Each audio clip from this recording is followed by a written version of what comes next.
Hello. So, Tuesday morning, and today we've got this large dead hemlock behind me to remove. So the plan for today is we're going to get a large disposal bin in this area here, and then we're going to basically slide line all the branches and all the wood into the bin, just to make it easy really, because there's a lot of logs there, and it just means that we don't have to kind of double handle. If we can send everything straight into the bin, then it's as easy as that. The bin is not that expensive, so it doesn't really break into the profit of the job too much, and it saves a trip to the dump. You know, it saves the time and that kind of thing. So yeah, I won't know until we get up there and once the bin arrives, like the distance. But we've already been here yesterday afternoon and set up a slide line system, because we're definitely gonna slide the logs into the bin, and probably gonna slide the branches. But if I get up into the tree and it's easy enough to actually throw them into the bin, then obviously I'll do that because it'll be quicker. Although I have got, like 10 slings up there, and I just set all the slings, and so if I can send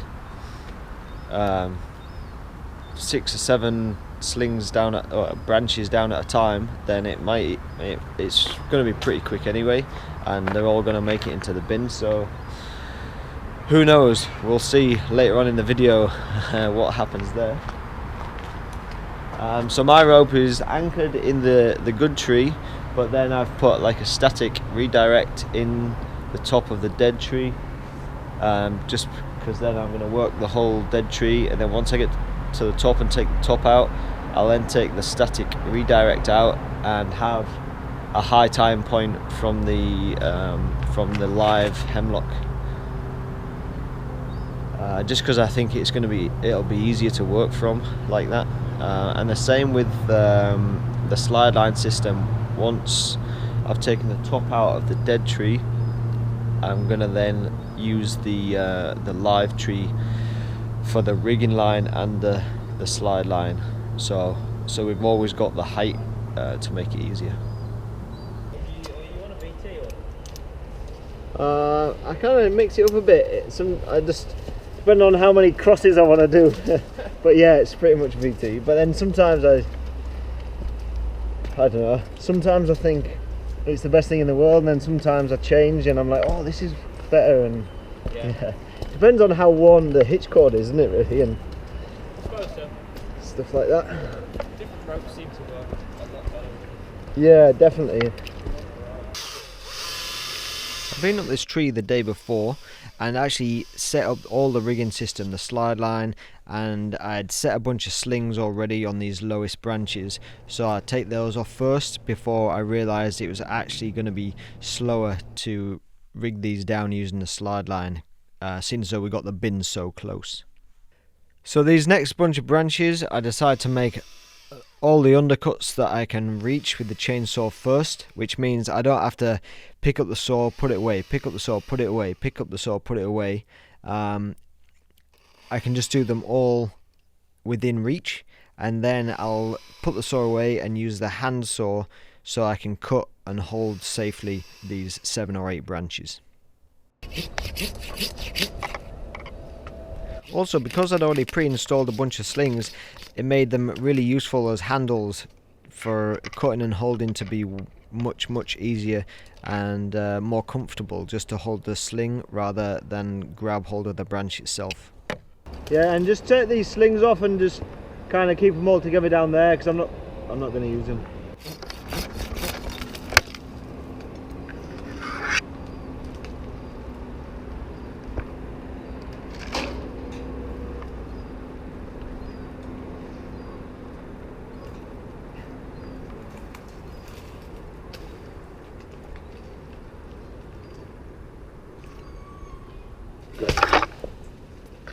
Either you or Will just jump in the bin and just slash some of that down.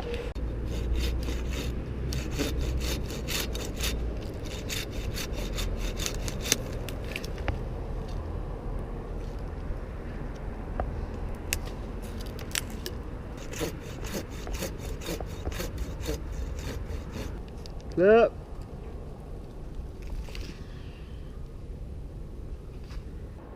So I'm tied in to the neighbouring tree behind me, but I installed a static redirect in the top of the dead tree that I'm removing. So now I'm at the top, I'll remove the static redirect, and for the remainder of the removal I'll be tied into the neighbouring tree as well as my lanyard around the main trunk.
I'll leave it there and maybe you start cranking it at that point, because you might be able to, it'll probably just kind of pull it off to the side anyway.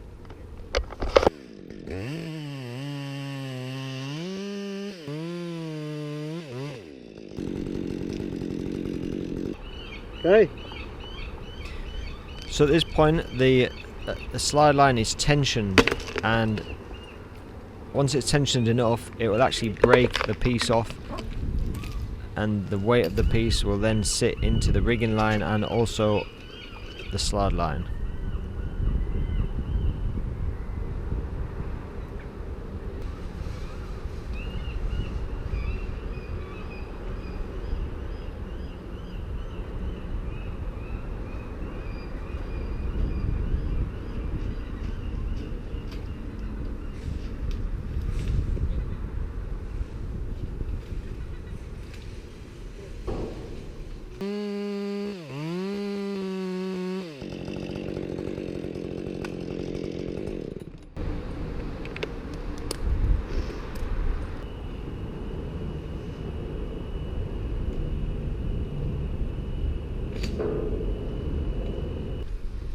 Yeah, it's definitely saving the manual labour part of the job, isn't it, this?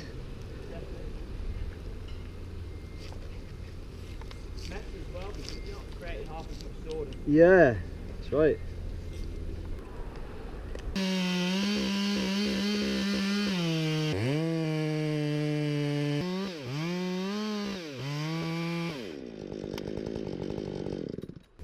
Now if I was to do this rigging system again, I would do it differently, because it's not ideal. I'm using the orange rigging line to attach to the piece, but then I'm also using the tail of that same orange rigging line to attach the piece to the slide line, which in my mind should be a no-no, and I shouldn't have done that, because it gives the opportunity for the tail to loosen up the knot that's holding the larger piece onto the rigging line. It's important to debrief with the crew after jobs like this and discuss how the job went and what could have been done better. And in this situation, using a separate piece of rigging line to attach the piece to the slide line would have been better and safer. So that's how we'll do things next time.